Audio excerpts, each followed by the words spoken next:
ਸਹਿਜ ਸਹਿਜ ਹੁੰਦੀ ਹੈ।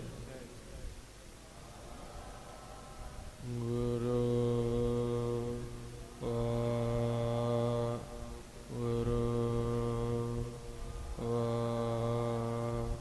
ਵਾਹਿਗੁਰੂ ਵਾਹਿਗੁਰੂ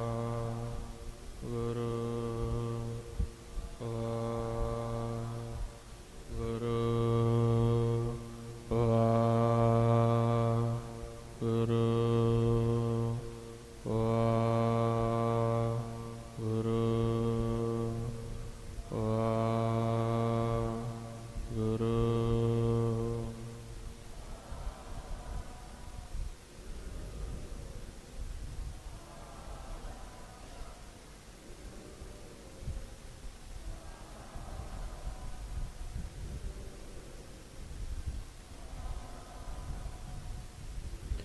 ਹੋਰ ਸਹਿਜ ਦੇ ਵਿੱਚ ਹੌਲੀ ਹੌਲੀ ਸਰੀਰ ਨੂੰ ਸਹਿਜ ਕਰਦੇ ਜਾਣਾ ਤੇ ਹੌਲੀ ਹੌਲੀ ਬੋਲਦੇ ਜਾਣਾ। ਗੁਰੂ ਵਾਹਿਗੁਰੂ ਵਾਹਿਗੁਰੂ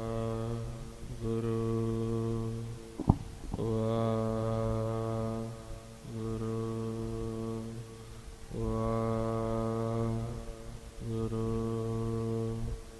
ਵਾਹਿਗੁਰੂ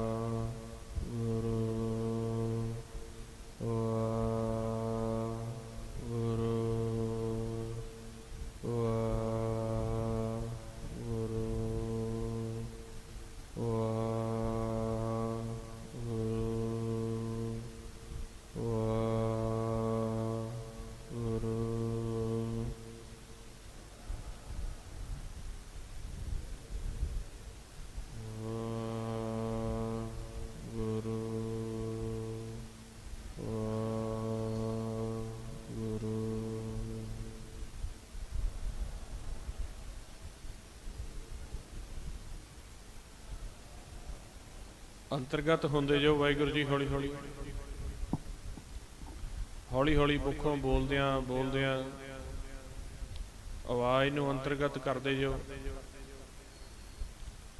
ਜਦੋਂ ਪੂਰਾ ਮੁੱਖ ਦੇ ਵਿੱਚੋਂ ਆਵਾਜ਼ ਬੰਦ ਹੋ ਜਾਵੇ ਫਿਰ ਸਵਾਸਾਂ ਦੇ ਨਾਲ ਥੋੜਾ ਸਮਾਂ ਸ਼ਬਦ ਦਾ ਅਭਿਆਸ ਕਰਨਾ, ਮਹਿਸੂਸ ਕਰਨਾ ਸਵਾਸਾਂ ਦੇ ਨਾਲ।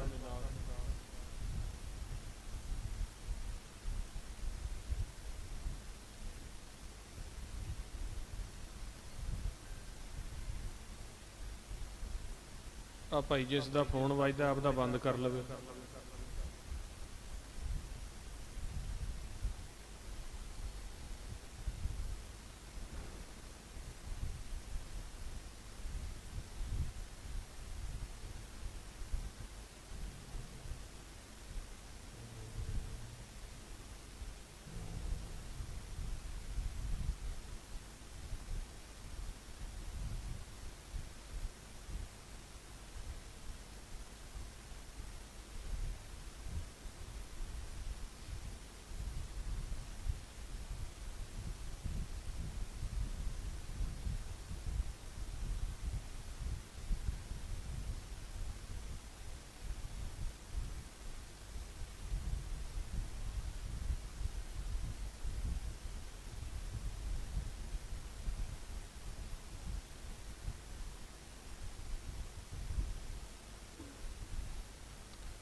ਮੁੱਖ ਨੂੰ ਉੱਪਰ ਰੱਖਣਾ ਵਾਹਿਗੁਰੂ ਜੀ, ਜ਼ਿਆਦਾ ਨੀਵੀਂ ਨਹੀਂ ਪਾਉਣੀ।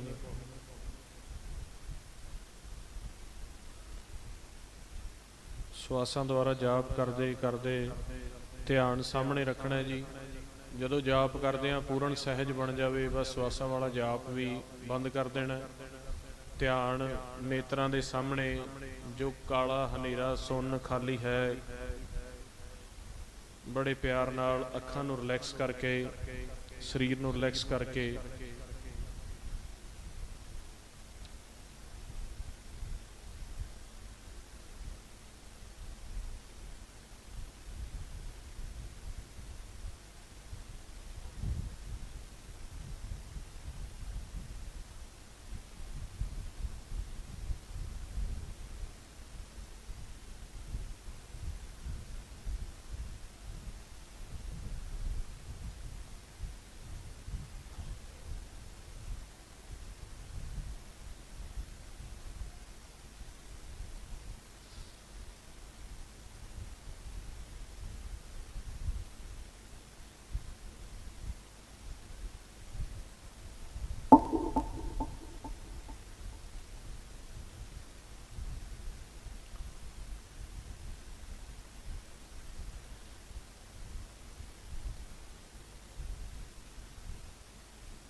ਗੁਰੂ ਵਾਹਿਗੁਰੂ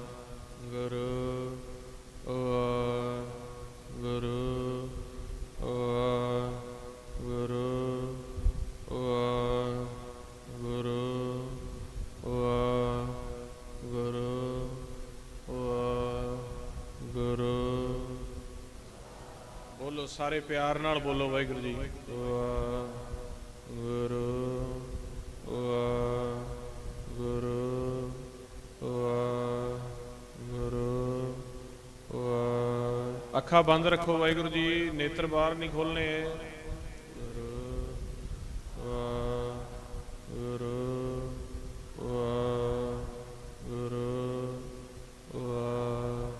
ਵਾਹਿਗੁਰੂ ਵਾਹਿਗੁਰੂ ਵਾਹਿਗੁਰੂ ਵਾਹਿਗੁਰੂ ਵਾਹਿਗੁਰੂ ਵਾਹਿਗੁਰੂ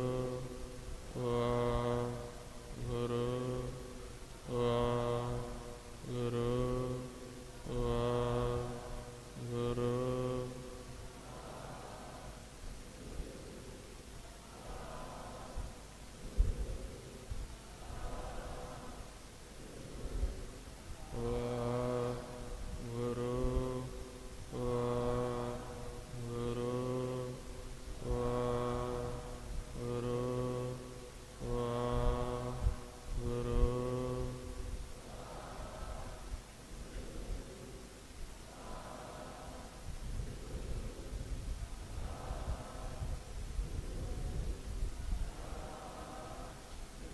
ਵਾਹਿਗੁਰੂ ਜੀ ਕਾ ਖਾਲਸਾ ਵਾਹਿਗੁਰੂ ਜੀ ਕੀ ਫਤਿਹ। ਭਨਤ ਨਾਮ ਦਿਓ ਸੁਕ੍ਰਿਤ ਸੁਮਤ ਭਏ, ਗੁਰਮਤਿ ਰਾਮ ਕਹਿ ਕੋ ਨਾ ਬੈਕੁੰਠ ਗਏ।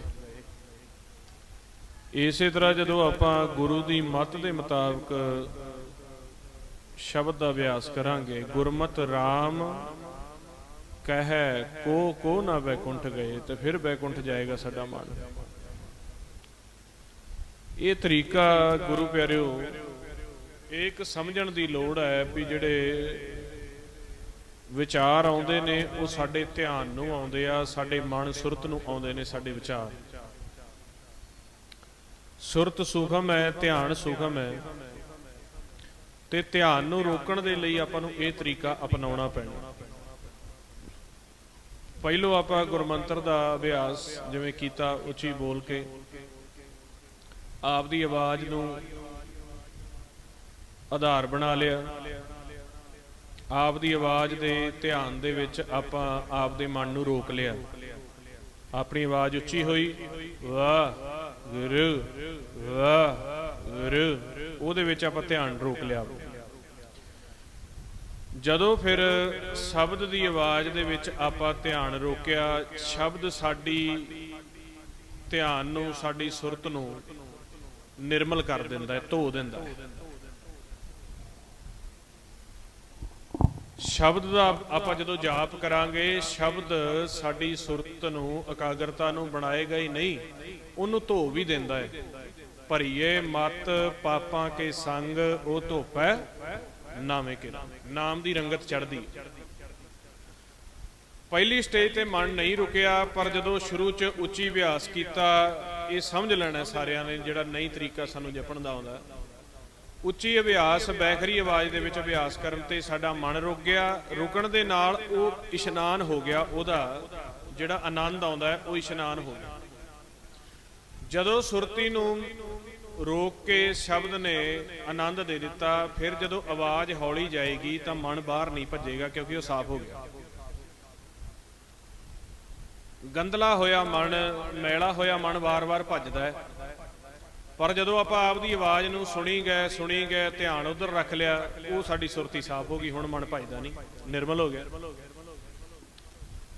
ਇਹ ਮਨ ਦੀ ਇੱਕ ਐਸੀ ਵਡਿਆਈ ਸਮਝ ਲਓ ਜਾਂ ਇਹਦੀ ਖਾਮੀ ਸਮਝ ਲਓ, ਇਹ ਮੈਲਾ ਵੀ ਬੜੀ ਛੇਤੀ ਹੋ ਜਾਂਦਾ ਤੇ ਸਾਫ਼ ਵੀ ਬੜੀ ਛੇਤੀ ਹੁੰਦਾ। ਨਿਰਮਲ ਹੈ ਜ਼ਿਆਦਾ। ਛੋਟਾ ਜਿਹਾ ਕੋਈ ਫੁਰਨਾ ਆ ਜਾਵੇ, ਉਸੇ ਵਕਤ ਉਸ ਫੁਰਨੇ ਨੂੰ ਫੜ ਕੇ ਵਿਚਾਰ ਕਰਨ ਲੱਗ ਪੈਂਦਾ ਵੀ ਆਹ ਇਸ ਤਰ੍ਹਾਂ ਹੋ ਗਿਆ, ਇਸ ਤਰ੍ਹਾਂ ਕਿਉਂ ਹੋਇਆ, ਜੇ ਐਸੇ ਹੋ ਗਿਆ, ਜੇ ਐਸੇ ਹੋ ਗਿਆ। ਤੇ ਜੇ ਸ਼ਬਦ ਦੀ ਆਵਾਜ਼ ਵਿੱਚ ਧਿਆਨ ਰੱਖ ਲਈਏ, ਧੁਨ ਵਿੱਚ ਧਿਆਨ ਰੱਖੀਏ, ਧੁਨ ਮੈਂ ਧਿਆਨ, ਧਿਆਨ ਮੈਂ ਜਾਣਿਆ, ਗੁਰਮੁਖ ਅਕਥ ਕਹਾਣੀ, ਫਿਰ ਰੁਕ ਵੀ ਉਸੇ ਵਕਤ ਜਾਂਦਾ। ਜਦੋਂ ਰੁਕ ਗਿਆ, ਇਸ ਦਾ ਇਸ਼ਨਾਨ ਹੋਇਆ, ਫਿਰ ਆਪਾਂ ਆਵਾਜ਼ ਨੂੰ ਸਹਿਜ ਲੈ ਆਉਣਾ। ਵਾਹਿਗੁਰੂ ਵਾਹਿਗੁਰੂ ਵਾਹਿਗੁਰੂ। ਫਿਰ ਇੰਨੀ ਕੁ ਆਵਾਜ਼ ਨਾਲ ਵੀ ਰੁਕ ਜਾਊਗਾ, ਕਿਉਂ? ਪਹਿਲੋਂ ਇਸ਼ਨਾਨ ਹੋ ਗਿਆ, ਸਾਫ਼ ਹੋ ਗਿਆ।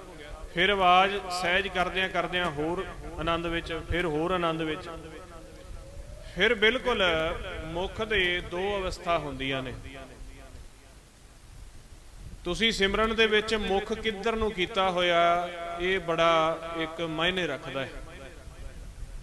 ਜੇ ਤਾਂ ਮੁੱਖ ਦੀ ਨੀਵੀਂ ਪਾਈ ਹੋਈ ਹੈ ਪਹਿਲੀ ਸਟੇਜ ਤੇ, ਜਿਹੜੇ ਗੁਰਮੁਖ ਹਜੇ ਨਾਮ ਜਪਣ ਲੱਗੇ ਆ ਜਾਂ ਹਜੇ ਜਪ ਰਹੇ ਆ, ਥੋੜੀ ਥੋੜੀ ਸ਼ੁਰੂਆਤ ਹੋਈ ਹੈ, ਜੇ ਨੀਵੀਂ ਪਾਈ ਹੋਈ ਹੈ ਤਾਂ ਫਿਰ ਵਿਚਾਰ ਫੁਰਨੇ ਆਮ ਦੇ ਨਾਲੋਂ ਜ਼ਿਆਦਾ ਆਉਣਗੇ, ਨੀਂਦ ਵੀ ਜ਼ਿਆਦਾ ਆਊਗੀ। ਪਹਿਲੀ ਸਟੇਜ ਤੇ ਨੀਵੀਂ ਪਾ ਕੇ ਅਭਿਆਸ ਨਹੀਂ ਕਰਨਾ, ਕੋਸ਼ਿਸ਼ ਕਰੋ ਮੁੱਖ ਸਿੱਧਾ। ਔਰ ਜੇ ਸਿੱਧੇ ਤੋਂ ਵੀ ਵਧੀਆ ਤੁਸੀਂ ਚਾਹੁੰਦੇ ਹੋ ਤੇ ਹਲਕਾ ਜਿਹਾ ਮੁੱਖ ਨੂੰ ਉੱਪਰ ਚੱਕ ਲੈਣਾ, ਹਲਕਾ ਹੈ। ਇਹ ਉਰਧ ਅਵਸਥਾ ਹੈ। ਜੇ ਉੱਪਰ ਚੱਕ ਕੇ ਅਭਿਆਸ ਕਰੋਗੇ, ਫੁਰਨਿਆਂ ਦੀ ਗੁੰਜਾਇਸ਼ ਬਿਲਕੁਲ ਘਟ ਜਾਂਦੀ ਹੈ। ਬਹੁਤ ਥੋੜੇ ਵਿਚਾਰ ਆਉਂਦੇ ਆ ਸ਼ੁਰੂਆਤ ਵਿੱਚ ਜਾਪ ਕਰਨ ਤੋਂ। ਜਦੋਂ ਹਲਕਾ ਜਿਹਾ ਮੁੱਖ ਨੂੰ ਉੱਪਰ ਚੱਕ ਲਿਆ, ਗੁਰਮੰਤਰ ਦਾ ਅਭਿਆਸ ਕਰ ਰਹੇ ਆ, ਨੇਤਰ ਬੰਦ ਰੱਖ ਰਹੇ ਆ, ਸਹਿਜ ਦੇ ਵਿੱਚ ਜਾਂਦਿਆਂ ਜਾਂਦਿਆਂ ਜਾਂਦਿਆਂ ਫਿਰ ਜਿੱਥੇ ਜਾ ਕੇ ਸਾਡੀ ਆਵਾਜ਼ ਬਿਲਕੁਲ ਸਹਿਜ ਹੋ ਗਈ, ਬੰਦ ਹੋ ਗਈ, ਸਾਡੇ ਮੁਖ ਦੇ ਵਿੱਚੋਂ ਆਵਾਜ਼ ਬਾਹਰ ਨਹੀਂ ਨਿਕਲ ਰਹੀ, ਆਨੰਦ ਖੁਮਾਰੀ ਇੰਨੀ ਚੜ ਗਈ ਹੈ, ਤੇ ਸਾਡਾ ਜਿਹੜਾ ਮਨ ਹੈ ਉਹ ਧਿਆਨ ਰੂਪ ਹੋ ਕੇ ਇਕੱਲਾ ਰਹਿ ਗਿਆ। ਨਾ ਕੋਈ ਵਿਚਾਰ ਆ ਰਿਹਾ, ਨਾ ਕੋਈ ਸੋਚ, ਨਾ ਫਿਕਰ, ਨਾ ਸਰੀਰ ਮਹਿਸੂਸ ਹੋ ਰਿਹਾ, ਉਹ ਬਿਲਕੁਲ ਖਾਲਸ ਹੋ ਗਿਆ। ਮਨ ਜਿਹੜਾ ਹੈ ਉਹ ਧਿਆਨ ਰੂਪ ਹੋ ਕੇ ਇਕੱਲਾ ਰਹਿ ਗਿਆ। ਜਿਹੜਾ ਪੰਜ ਦੂਤ ਸੀਗੇ ਉਹ ਵੀ ਪਾਸੇ ਭੱਜ ਗਏ। ਗੁਰ ਕਾ ਸ਼ਬਦ ਰਖਵਾਰੇ, ਚੌਕੀ ਚੌਗਿਰਦ ਹਮਾਰੇ, RAM ਨਾਮ ਮਨ ਲਾਗਾ, ਜਮ ਲਜਾਏ ਕਰ ਭਾਗਾ। ਗੁਰੂ ਦੇ ਸ਼ਬਦ ਨੇ ਰੱਖਿਆ ਚੱਕਰ ਬਣਾ ਦੇਣਾ, ਗੁਰੂ ਦੇ ਸ਼ਬਦ ਨੇ ਸਾਡੇ ਮਨ ਨੂੰ ਧੋ ਦੇਣਾ, ਤੇ ਰੱਖਿਆ ਚੱਕਰ ਬਣਨ ਤੋਂ ਬਾਅਦ ਸਾਡਾ ਮਨ ਰੁਕ ਜਾਣਾ। ਇਹ ਦੂਤ ਪਾਸੇ ਭੱਜ ਜਾਣੇ ਆ, ਮਨ ਸਹਿਜ ਹੋ ਗਿਆ। ਹੁਣ ਧਿਆਨ ਰੂਪ ਹੋ ਗਿਆ, ਤੇ ਧਿਆਨ ਦੇ ਵਿੱਚ ਫਿਰ ਇਕੱਲਾ ਬਿਲਕੁਲ ਧਿਆਨ ਕਿੱਥੇ ਲਾਉਣਾ ਹੈ? ਮਹਾਰਾਜ ਦੀ ਬਾਣੀ ਕਹਿੰਦੀ, ਧਿਆਨ ਧਰੋ ਤਿਹ ਕੋ ਮਨ ਮੈਂ, ਜਿਹ ਕੋ ਅਮਿਤੋਜ ਸਭੈ ਜਗ ਛਾਇਆ। ਉਹਨੂੰ ਧਿਆਨ ਦੇ ਵਿੱਚ ਲੈਣਾ ਹੈ ਜਿੰਦਾ ਅਮਿਤੋਜ, ਜਿੰਦਾ ਪ੍ਰਤਾਪ ਸਾਰੇ ਜਗਤ ਦੇ ਵਿੱਚ ਛਾਇਆ ਹੋਇਆ, ਉਹ ਹੈ ਪ੍ਰਕਾਸ਼। ਉਹ ਸਾਹਮਣੇ, ਚਾਹੇ ਨੇਤਰ ਬੰਦ ਕਰ ਲਈਏ ਚਾਹੇ ਖੋਲ ਲਈਏ, ਤੇ ਮਾਲਕ ਸਾਹਮਣੇ ਹੈ। ਇਸ ਕਰਕੇ ਅਸੀਂ ਬੰਦ ਨੇਤਰਾਂ ਦੇ ਵਿੱਚ ਸਰੀਰ ਨੂੰ ਸਹਿਜ ਕਰਕੇ ਧਿਆਨ ਨੂੰ ਮੁੱਖ ਉੱਪਰ ਸਾਹਮਣੇ, ਇਹਨਾਂ ਅੱਖਾਂ ਦਾ ਇਸਤੇਮਾਲ ਨਹੀਂ ਕਰਨਾ ਜਦੋਂ ਧਿਆਨ ਸਾਹਮਣੇ ਲਿਆਉਣਾ। ਸਿਰਫ ਸਾਡੀ ਸੁਰਤ ਨੇ ਮਹਿਸੂਸ ਹੀ ਕਰਨਾ, ਹਲਕਾ ਜਿਹਾ ਬਸ ਇਕਾਗਰਤਾ ਇੱਧਰ ਸਾਹਮਣੇ ਲੈ ਕੇ ਆਉਣੀ।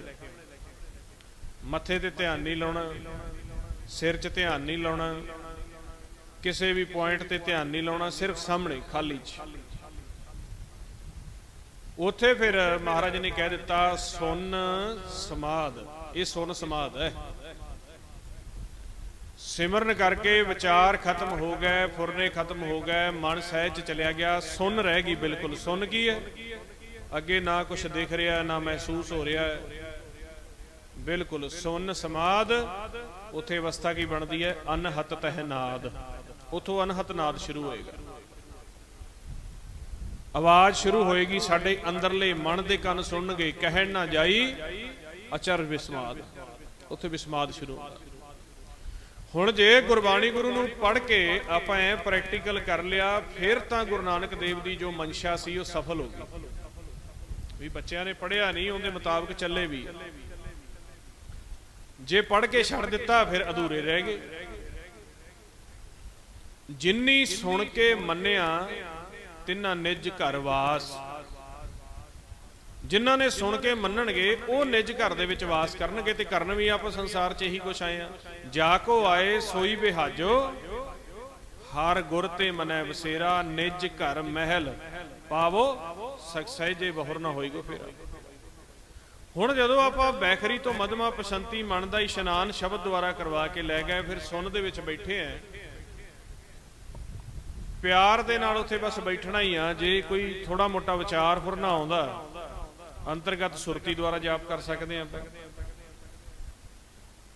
ਸਵਾਸ ਰੋਕ ਕੇ ਜਾਪ ਕਰ ਸਕਦੇ ਆ। ਜਿਵੇਂ ਸਵਾਸ ਦੀ ਕਿਰਿਆ ਚੱਲ ਰਹੀ ਆ ਨਾ, ਜੇ ਵਿਚਾਰ ਕੋ ਭੋਰਾ ਕੋ ਉੱਥੇ ਆ ਜਾਂਦਾ ਤੇ ਜਿਹੜਾ ਸਵਾਸ ਚੱਲਦਾ ਪਿਆ, ਅੰਦਰ ਜਾ ਰਿਹਾ ਬਾਹਰ ਆ ਰਿਹਾ, ਅੰਦਰ ਜਾ ਰਿਹਾ ਬਾਹਰ, ਉਹ ਜਦੋਂ ਸਵਾਸ ਅੰਦਰ ਗਿਆ ਉਹਨੂੰ ਥੋੜਾ ਜਿਹਾ ਰੋਕ ਲਓ, ਰੋਕ ਕੇ ਅੰਤਰਗਤ ਜਾਪ ਕਰ ਲਓ, ਵਿਚਾਰ ਖਤਮ ਹੋ ਜਾਏਗਾ। ਤਰੀਕੇ ਨੇ, ਇਹਨਾਂ ਤਰੀਕਿਆਂ ਦੁਆਰਾ ਫਿਰ ਮਨ ਜਿਹੜਾ ਹੈ ਉਹ ਵਿਚਾਰਾਂ ਤੋਂ ਬਿਲਕੁਲ ਰਹਿਤ ਹੋ ਗਿਆ, ਗੁਰਮਤ ਦੇ ਵਿੱਚ ਆ ਗਿਆ। ਹੁਣ ਜਦੋਂ ਸਾਡੇ ਵਿਚਾਰ ਰੁਕ ਗਏ, ਉਸ ਵਕਤ ਸਾਨੂੰ ਕਹਿੰਦੇ ਨੇ ਵੀ ਤੁਸੀਂ ਜਨਮ ਮਰਨ ਤੋਂ ਰਹਿਤ ਹੋ ਗਏ। ਜਦੋਂ ਗੁਰਮੰਤਰ ਸ਼ਬਦ ਦਾ ਅਭਿਆਸ ਕਰਕੇ ਸਾਡੇ ਵਿਚਾਰ ਰੁਕਣ ਲੱਗ ਗਏ, ਸਾਨੂੰ ਕਹਿੰਦੇ ਤੁਸੀਂ ਜਨਮ ਮਰਨ ਤੋਂ ਰਹਿਤ ਹੋ ਗਏ। ਕਿਉਂਕਿ ਜੇ ਫੁਰਨਾ ਹੀ ਨਹੀਂ ਆ ਰਿਹਾ, ਧਿਆਨ ਭੱਜ ਨਹੀਂ ਰਿਹਾ, ਧਿਆਨ ਨਹੀਂ ਭੱਜ ਰਿਹਾ ਤੇ ਕੋਈ ਜੂਨ ਨਹੀਂ। ਜੇ ਸਾਨੂੰ ਵਿਚਾਰ ਆਉਂਦਾ ਹੈ, ਵਿਚਾਰ ਦੇ ਵਿੱਚੋਂ ਜੂਨ ਪ੍ਰਗਟ ਹੁੰਦੀ ਹੈ। ਜਿਵੇਂ ਦਾ ਵਿਚਾਰ ਉਵੇਂ ਦੀ ਜੂਨ ਮਿਲੇਗੀ। ਜਿੱਧਰ ਦਾ ਧਿਆਨ ਹੋਏਗਾ ਉਧਰ ਦੀ ਜੂਨ ਮਿਲੇਗੀ। ਜਦੋਂ ਵਿਚਾਰ ਹੀ ਨਹੀਂ ਆ ਰਿਹਾ ਤੇ ਅਸੀਂ ਜੂਨ ਤੋਂ ਰਹਿਤ ਹੋ ਗਏ। ਸਾਨੂੰ ਮੁਕਤ ਕਰ ਦਿੱਤਾ ਇੱਥੇ ਸਤਿਗੁਰ ਜੀ ਨੇ ਬਿਠਾ ਕੇ। ਜੂਨ ਤੋਂ ਰਹਿਤ ਹੋਣ ਦੀ ਫਿਰ ਨਿਸ਼ਾਨੀ ਹੈ ਵੀ ਸਾਨੂੰ ਸਹਿਜ ਦੇ ਵਿੱਚ ਵਿਚਾਰ ਨਹੀਂ ਆ ਰਿਹਾ, ਸਿਰਫ ਅਨਹਦ ਬਾਣੀ ਸੁਣ ਰਹੀ ਹੈ। ਗੁਰਮੁਖ ਬਚਨ ਕਰ ਰਹੇ ਸੀ, ਸ਼ਬਦ ਸਤ ਸਤ ਪ੍ਰਭ ਬਖਤਾ, ਸੁਰਤ ਸਤ ਸਤ ਜਸ ਸੁਨਤਾ। ਉੱਥੇ ਪ੍ਰਭ ਸ਼ਬਦ ਬੋਲ ਰਹੇ ਨੇ। ਉਹ ਇਸ ਤਰ੍ਹਾਂ ਸਾਡੀ ਕੋਈ ਪੰਜਾਬੀ, ਗੁਰਮੁਖੀ, ਹਿੰਦੀ, ਦੇਵਨਾਗਰੀ, ਸੰਸਕ੍ਰਿਤ, ਅਰਬੀ, ਫਾਰਸੀ 'ਚ ਨਹੀਂ ਬੋਲ ਰਹੇ। ਹਰ ਕੀ ਕਥਾ ਅਨਾਹਦ ਬਾਣੀ, ਹੰਸ ਹੋਏ ਹੀਰਾ ਲੈ ਪਛਾਣੀ। ਅਨਹਦ ਬਾਣੀ ਦੇ ਵਿੱਚ ਸ਼ਬਦ ਸਤ ਸਤ ਪ੍ਰਭ ਬਖਤਾ, ਪ੍ਰਭ ਬਕ ਰਹੇ ਨੇ, ਬੋਲ ਰਹੇ ਨੇ, ਬਖਤਾ ਕਹਿ ਦਿੱਤਾ।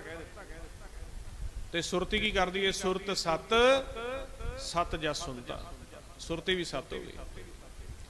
ਫਿਰ ਇਸ ਅਵਸਥਾ ਦੇ ਵਿੱਚ ਇਸ ਜਿਹੜੇ ਅਨਹਦ ਸ਼ਬਦ ਨੂੰ ਸੁਣਿਆ, ਉਹਨੂੰ ਕਹਿ ਦਿੱਤਾ ਗਿਆ ਸਤਨਾਮ। ਹੋਰ ਕੋਈ ਸਤਨਾਮ ਦਾ ਦੁਨਿਆਵੀ ਨਹੀਂ ਕਿਹਾ ਵੀ ਉੱਥੇ ਜਾਂ ਸੱਚ ਸੀਗਾ, ਉਹ ਕੌਣ ਹੈ? ਪ੍ਰਕਾਸ਼ ਰੂਪ, ਤੇ ਜਾਂ ਨਾਮ ਸੀਗਾ, ਉਹਦੀ ਕੋਈ ਭਾਸ਼ਾ ਨਹੀਂ। ਮਹਾਰਾਜ ਨੇ ਕਿਹਾ ਨਾ ਵੀ ਨਾਮ ਕਿਵੇਂ ਦਾ ਹੈ? ਕਹਿੰਦੇ ਕਾਗਦ ਕਲਮ ਨਾ ਲਿਖਣ ਹਾਰ, ਮੰਨੇ ਕਾ ਬੈ ਕਰਨ ਵਿਚਾਰ, ਐਸਾ ਨਾਮ ਨਿਰੰਜਨ ਹੋਏ। ਜਿਹੜਾ ਨਾਮ ਹੈ ਉਹਨੂੰ ਕਾਗਜ਼ ਉੱਤੇ ਨਹੀਂ ਲਿਖਿਆ ਜਾ ਸਕਦਾ, ਕਲਮ ਦੁਆਰਾ ਨਹੀਂ ਲਿਖਿਆ ਜਾ ਸਕਦਾ। ਜਿਹੜੇ ਨਾਮ ਦੀ ਆਪਾਂ ਪ੍ਰਾਪਤੀ ਕਰਨੀ ਹੈ, ਐਸਾ ਨਾਮ ਨਿਰੰਜਨ ਹੋਏ। ਜੇ ਕੋ ਮਨ ਜਾਣੈ ਮਨ ਕੋਈ। ਉਹ ਕੀ ਹੈ? ਸਤਨਾਮ ਹੈ। ਆਪਾਂ ਨੂੰ ਸੰਬੋਧਨ ਕੀਤਾ ਵੀ ਵਾਹਿਗੁਰੂ ਕਰੋ, ਸਤਨਾਮ ਪ੍ਰਗਟ ਹੋ ਜਾਏਗਾ। ਫਿਰ ਜਦੋਂ ਸਤਨਾਮ ਉੱਥੇ ਪ੍ਰਗਟ ਹੋਇਆ, ਅੰਦਰ ਜਾ ਕੇ ਕਹਿੰਦੇ ਸਤਨਾਮ ਪ੍ਰਭ ਕਾ ਸੁਖਦਾਈ, ਵਿਸ਼ਵਾਸ ਸਤ ਨਾਨਕ ਗੁਰ ਤੇ। ਉੱਥੇ ਫਿਰ ਕਹਿੰਦੇ ਸਤਨਾਮ ਪ੍ਰਗਟ ਹੋਇਆ, ਬੜਾ ਸੁਖ ਆਇਆ ਸਾਨੂੰ। ਕਿਉਂਕਿ ਜੋ ਸੁਖਮਣੀ ਸਾਹਿਬ ਜੀ ਦੀ ਵਿਚਾਰ ਕਰ ਰਹੇ ਸੀ, ਇਹ ਜਿੱਥੇ ਜਾ ਕੇ ਮਸਤਕ ਤੇ ਜਾ ਕੇ ਫਿਰ ਪ੍ਰਕਾਸ਼ ਪ੍ਰਗਟ ਹੁੰਦਾ ਹੈ। ਜਿਵੇਂ ਮਣੀ ਦਾ ਪ੍ਰਕਾਸ਼ ਹੁੰਦਾ ਨਾ, ਇਸ ਤਰ੍ਹਾਂ ਲਿਸ਼ਕ ਪੈਂਦੀ ਹੈ। ਨਾਲ ਅਨਹਦ ਬਾਣੀ ਚੱਲਦੀ, ਨਾਲ ਮਣੀ ਦੇ ਪ੍ਰਕਾਸ਼ ਤਰ੍ਹਾਂ ਲਿਸ਼ਕ ਪੈਂਦੀ, ਉੱਥੇ ਫਿਰ ਸੁਖ ਮਿਲਦਾ। ਫਿਰ ਉਸ ਅਵਸਥਾ ਵਿੱਚ ਜਾ ਕੇ ਗੁਰੂ ਅਰਜਨ ਦੇਵ ਜੀ ਨੇ ਕਿਹਾ ਵੀ ਜਿੱਥੇ ਜਾ ਕੇ ਸਾਨੂੰ ਸੁਖ ਮਿਲਿਆ, ਸੁੱਖਾਂ ਦੀ ਮਣੀ, ਤੇ ਮਿਲਿਆ ਕਿਵੇਂ?